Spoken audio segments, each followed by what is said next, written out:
Ignatius Press and the Augustine Institute present the Formed Book Club.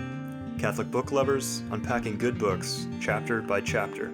If you like us, please help us by subscribing and by reviewing us on Spotify, Apple Podcasts, or wherever you might listen.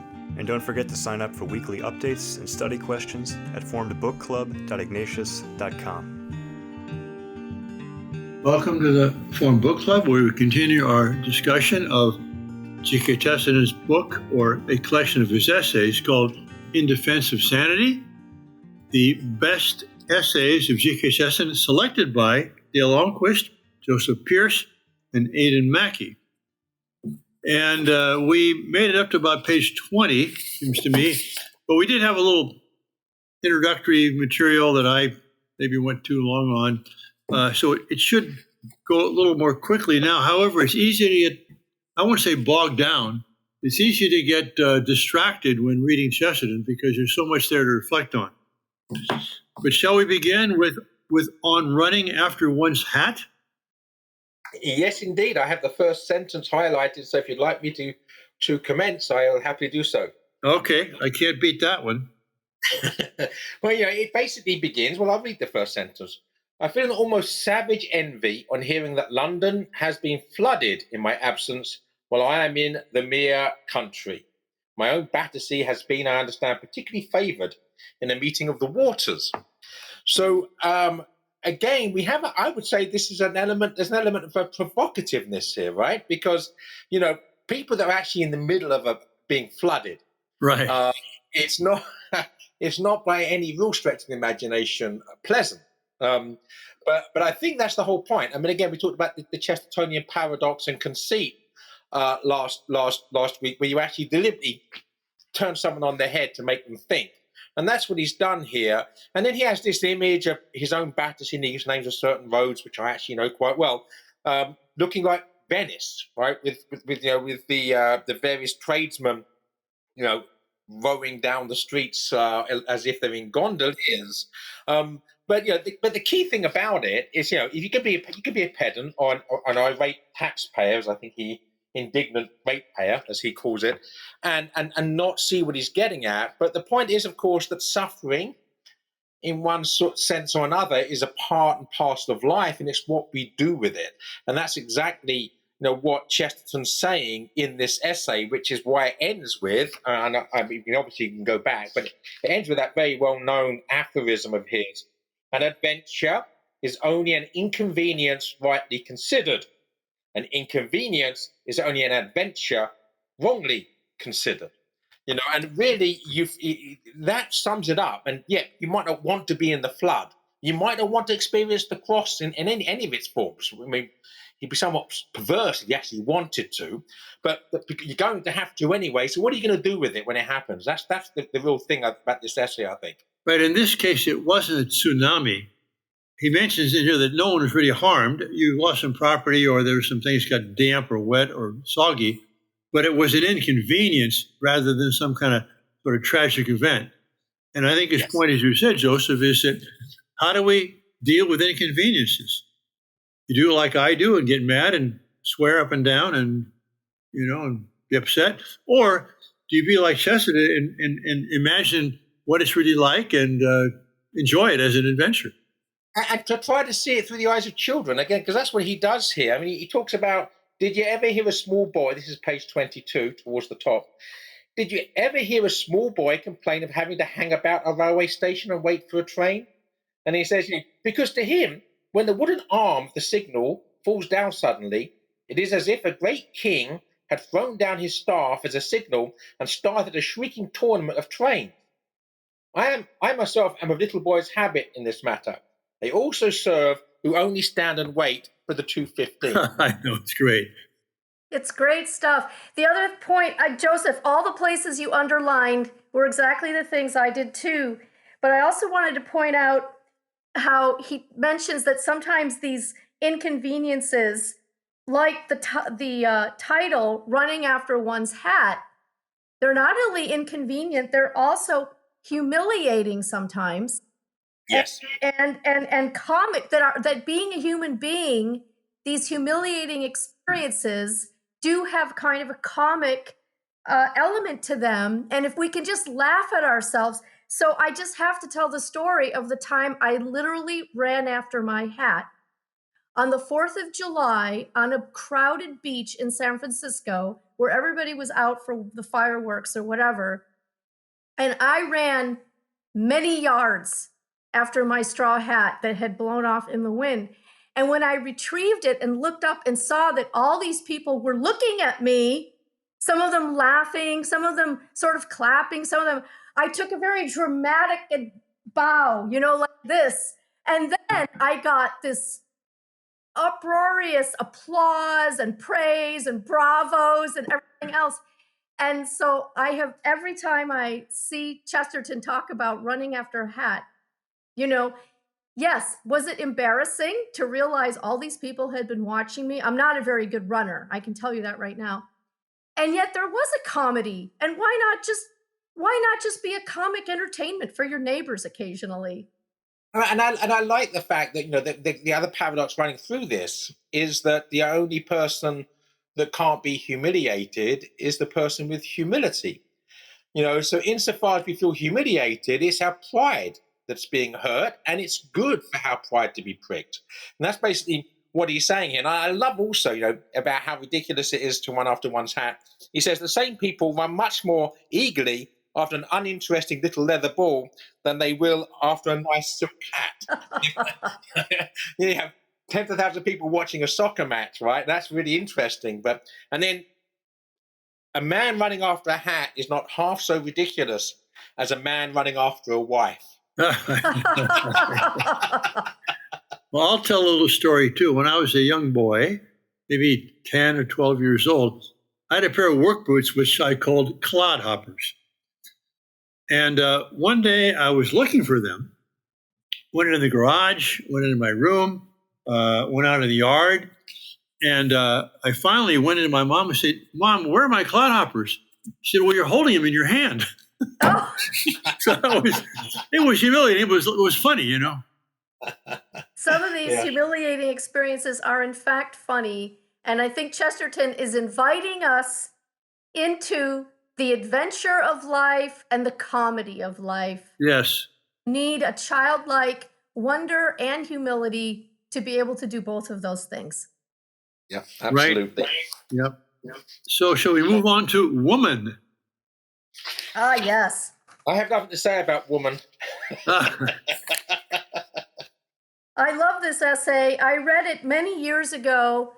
And I have to say, at the time that I read it, I think I was raising small children. I was spending a good deal of my day just in the common drudgery of taking care of a home and family and all of that.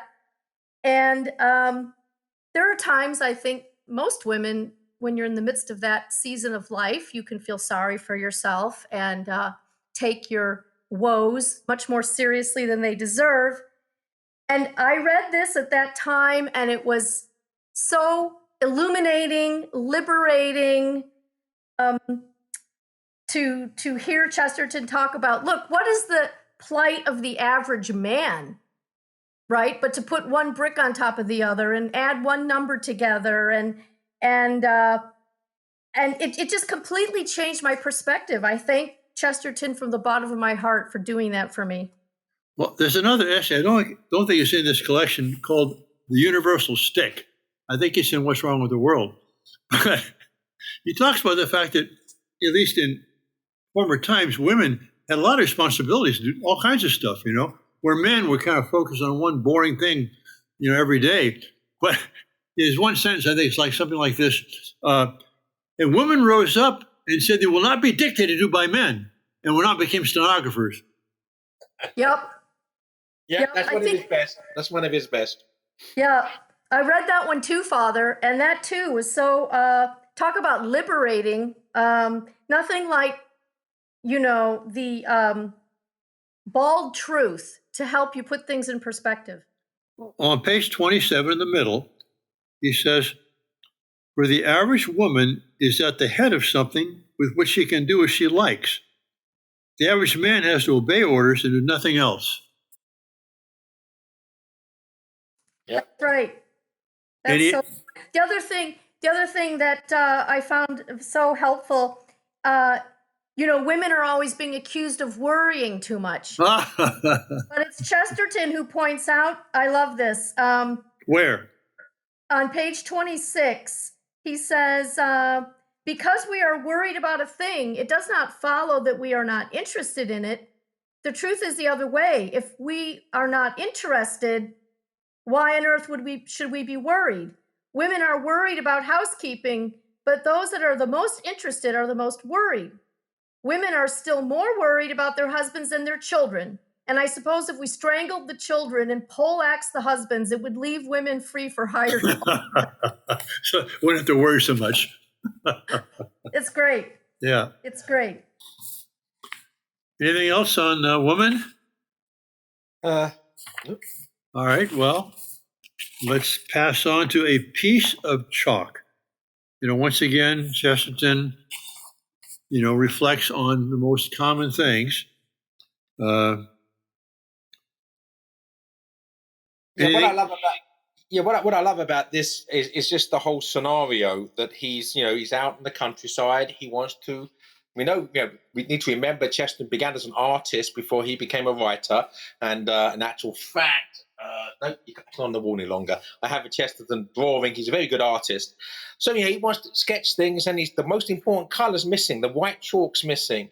And then again, it's the one line here on page 34. Then suddenly stood up and roared with laughter again and again, so that the cows stared at me and called a committee. First of all, I love that description of cows calling a committee, because they just come together and look at you.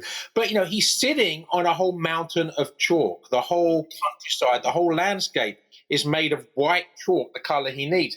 And again, what's the point? What's he really getting at here is that we're surrounded, right, by these great gifts. That should take our breath away, the grandeur of God, as Hopkins would say, and yet we're blind to it most of the time because we're so myopic with our own sort of pride that we don't actually see the bigger picture. And even when it's staring us in the face, or even when we're physically sitting on it, which is the case in this essay. And on page 33, 2 lines down, he says, one of the wise and awful truths which this brown paper art reveals. So he was just writing on a piece of brown paper, he's sketching on a piece of brown paper, is this, that white is a color. And then further on, the chief assertion of religious morality is that white is a color. Virtue is not the absence of vices or the avoidance of moral dangers. Virtue is a vivid and separate thing, like pain or particular smell. I mean, in fact, even in terms of physics, it's all the colors together. Yes, that's right. Color. Yeah, white is all the colors. Yes, light anyway. I mean, white as a pigment is something different from light. Right. Light contains all the colors, but still, his playing with this in this way, and this is just so exemplary. Of Chesterton, what he does with life, what he does with things. He moves from the concrete in the micro, and then he can move to this macro view of things, but then also to this analogical thinking. What does white mean symbolically?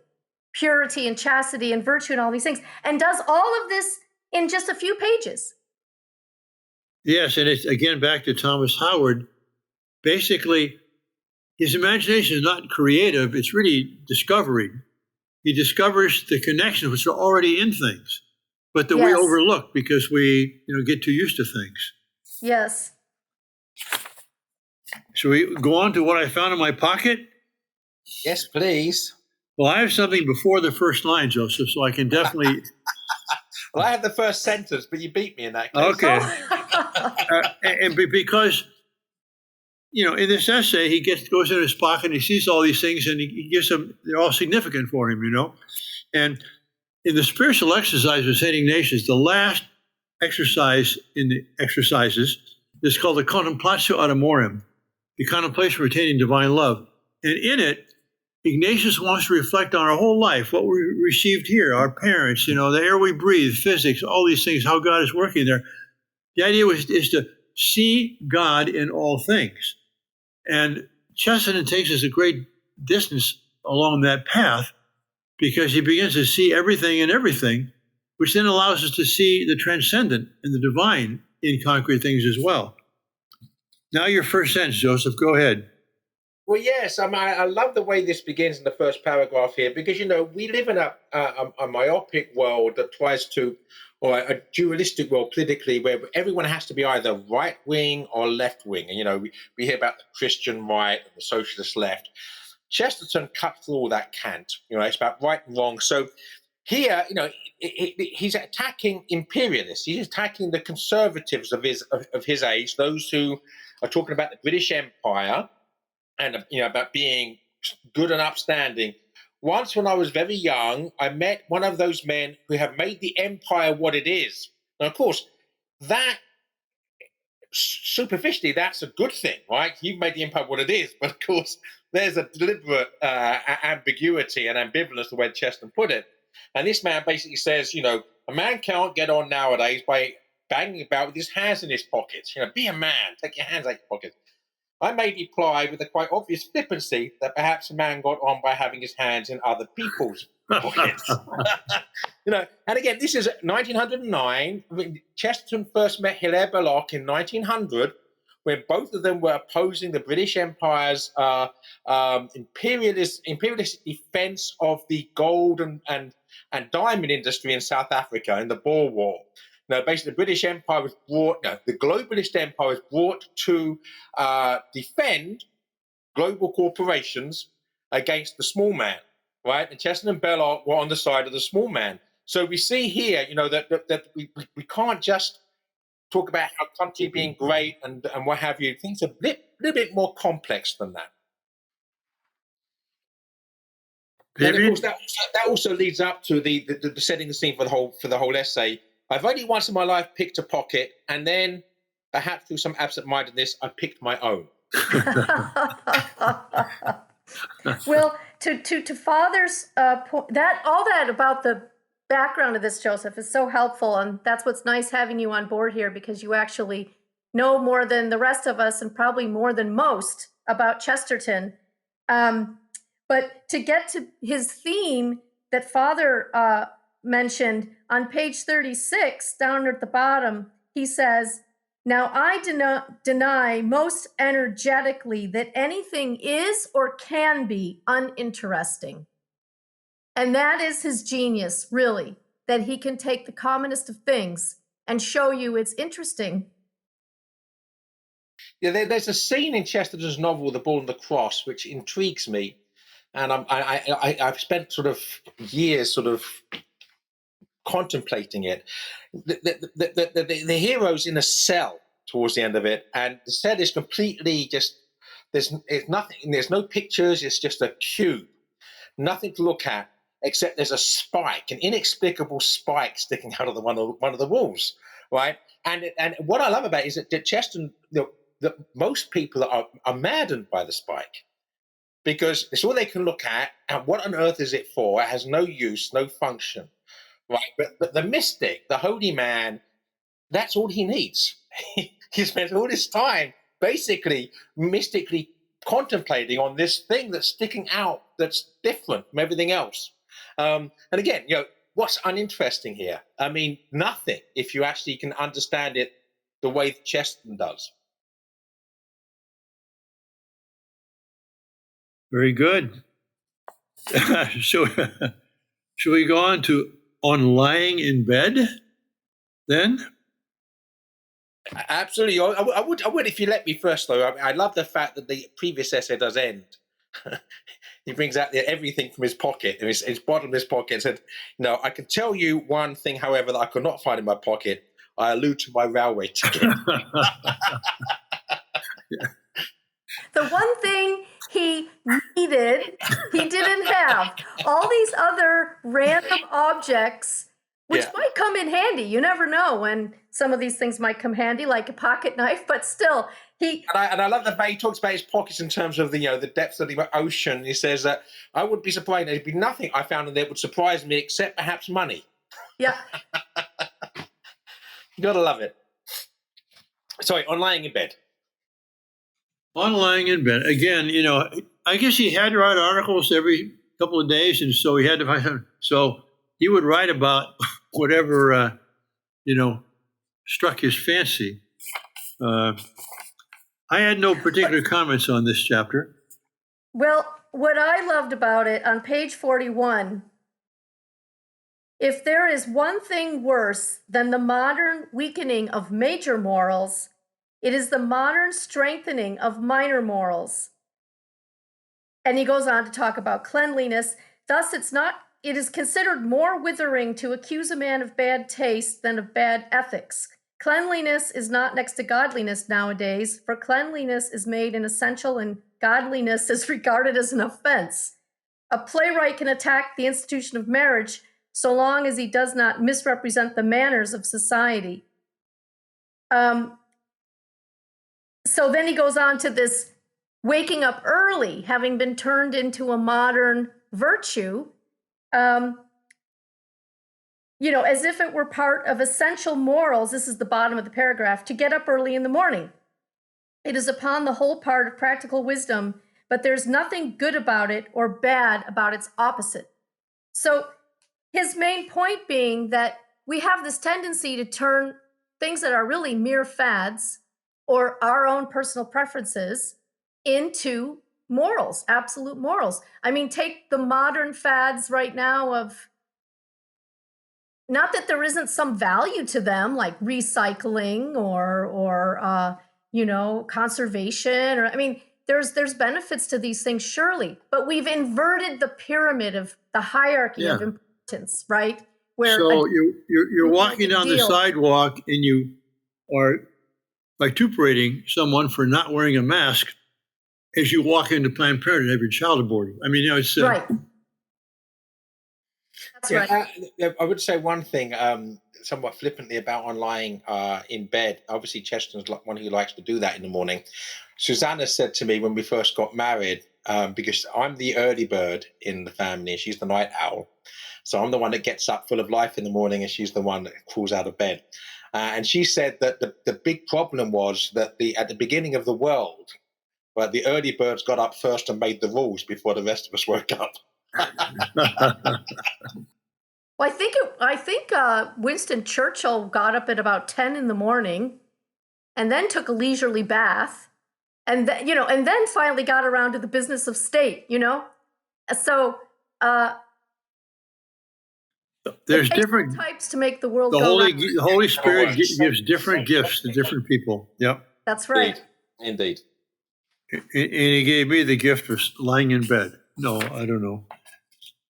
All right, on to the diabolist. Well, wait, Father. Then you need to take his final caution at the end of the chapter, which is, if you do lie in bed, be sure you do it without any reason or justification at all. You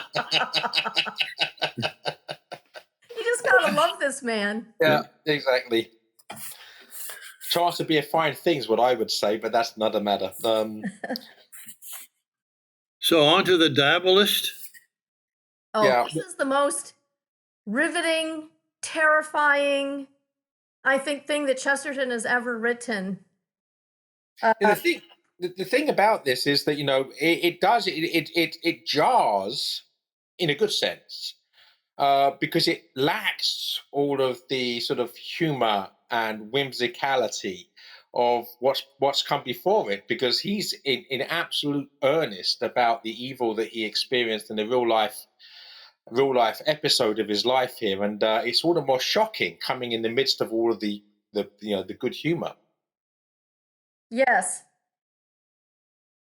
and what's shocking about it is meeting a man, a fellow art student, and of course all the things he says about art school, as having family members who've gone to art school.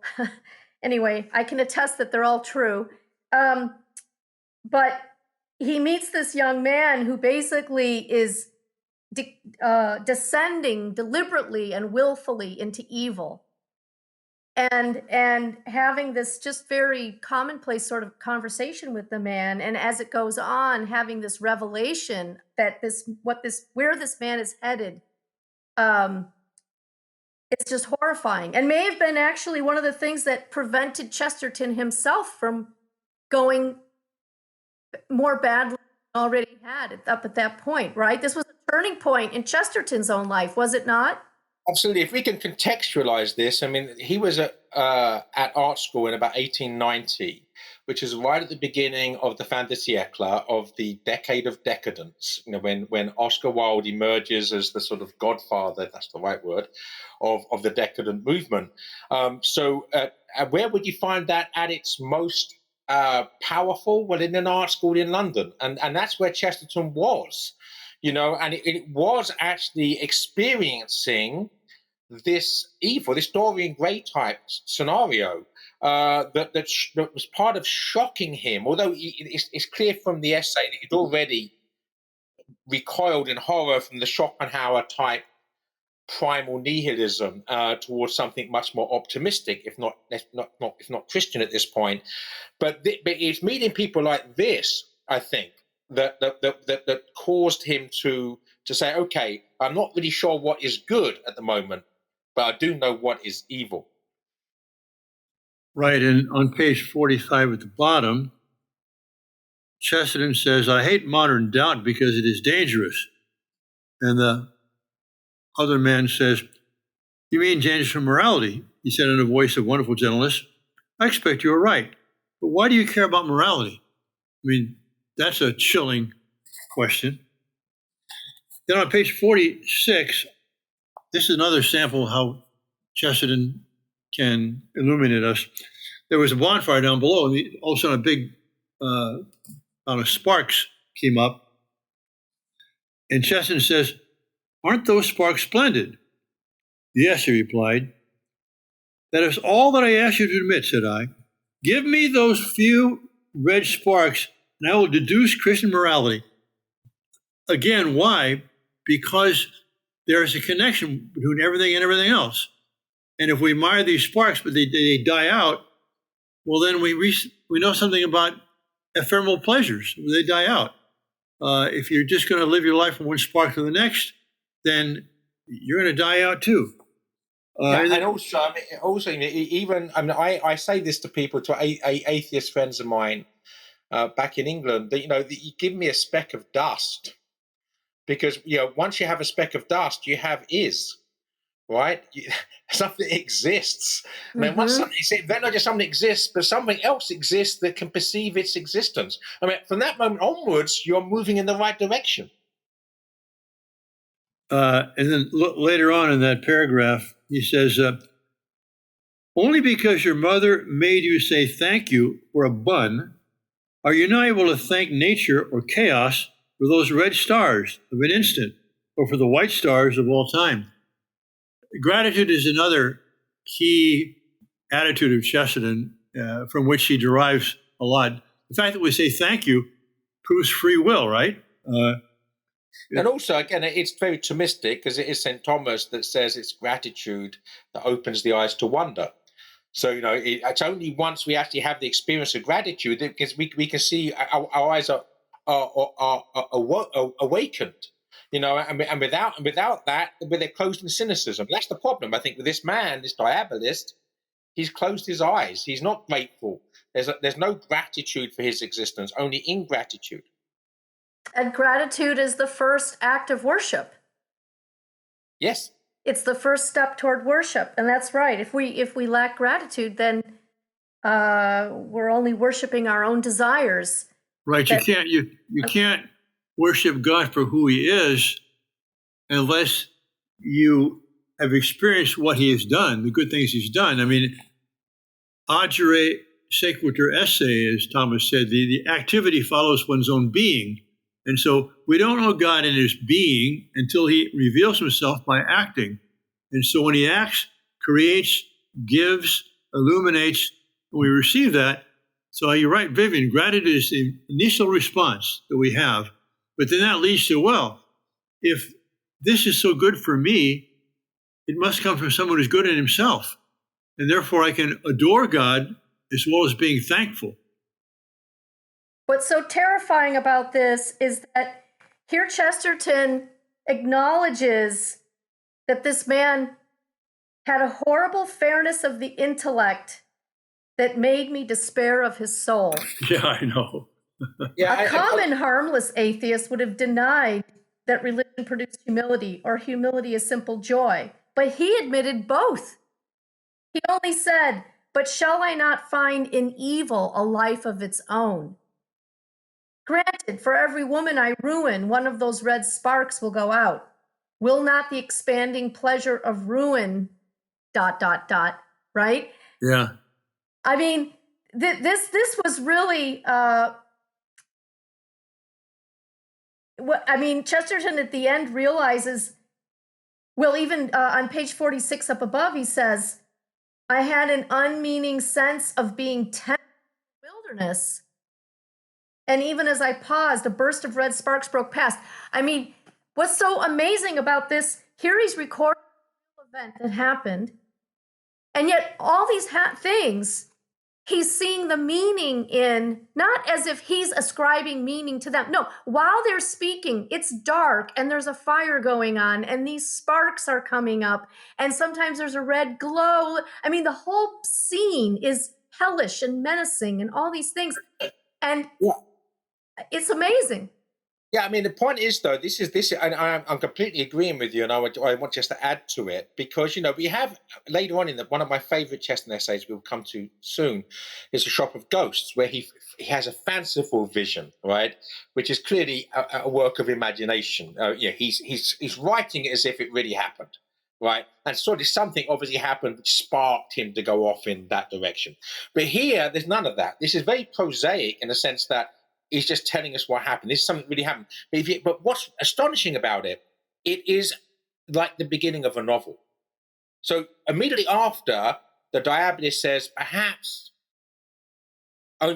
he said in his tired farewell, "Only what you call evil I call good." And then that's it, he leaves. But then, as Chesterton's going down the stairs, I heard the voice of one of the vilest of his associates say, "Nobody can possibly know." Right? So we don't know what it is that's being talked about, but they can get away with it. That's the important thing, right? And then he hears these words. The diabolist says, "I tell you, I have done everything else. If I do that, I shan't know the difference between right and wrong." What we're getting here is a novel. This is a setting up of a novel. So if you want to exist as a providence, and then how does it end? How does the novel end? That's the beginning of the novel, if you like. 300 pages later, I have since heard that he died. It may be said, I think, that he committed suicide, though he did it with tools of pleasure, not with tools of pain. God help him. I know the road he went, but I have never known or even dared to think what was that place at which he stopped and refrained. I mean, we have a whole novel there in 2 paragraphs. The beginning and the end. And where's it come from? Not the imagination, not the fancy, but from a real life episode. And I think that sentence you quoted is really critical. Only what you call evil, I call good.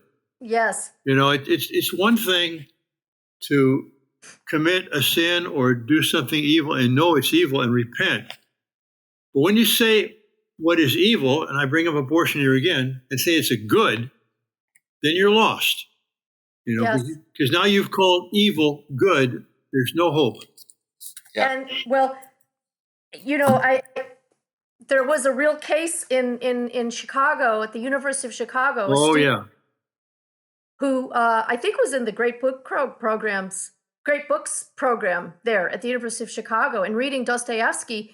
And this young man tried to put to the test Raskolnikov's pursuit in Crime and Punishment, that if he murders somebody, he will, like this man says, "I tell you, I've done everything else. If I do that, I shan't know the difference between right and wrong." That's exactly what Raskolnikov does in Dostoevsky's novel, Crime and Punishment. He goes and murders someone. And now, fortunately for Raskolnikov, he does repent. So there is hope. But this young man in Chicago who tried to prove Raskolnikov's gamble was the right one, only he was not going to repent. I think that man came to a bad end. I think he did commit suicide. So that's what's so chilling about this essay, is that this is true, real life he's talking about here. And even though it can be masterfully portrayed in a novel, it's something that you can encounter on the steps of your art school. But perhaps the novel is the best way of highlighting it to everybody else, right? The one incident to universalize it, you do it with a work of fiction. But what we're seeing here is the culture of death, as Father said, right? When people start saying that killing babies is good, you're in the presence of the diabolist. Yes. Good. Well, let us continue next week with The 12 Men, another fine essay. Thank you for joining us on the... Up to the end of the 20th essay? Yes, let's read up to that far, yeah. We'll see if we get there. 10 through 20? Yeah. Yeah. 11 through 20, all technically, right. But yes. All right. See you all next week. God bless you. Bye. If you enjoyed this discussion, please help spread the word about the Forum Book Club by subscribing to the podcast and writing a review. You can sign up for weekly updates at forumbookclub.ignatius.com.